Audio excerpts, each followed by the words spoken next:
पक्षबाट प्राप्त जानकारी उद्धृत गर्दै नेपाल सरकारको बाढी पूर्वानुमान शाखाले चीनको तिब्बततर्फ भोटेकोशी नदीको माथिल्लो क्षेत्रमा नदी थुनिएर बनेको ताल अझै पूर्ण रूपमा खाली नभएको जनाएको छ।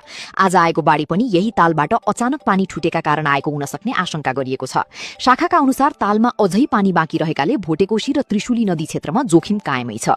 त्यसैले अर्को सूचना जारी नभएसम्म नदी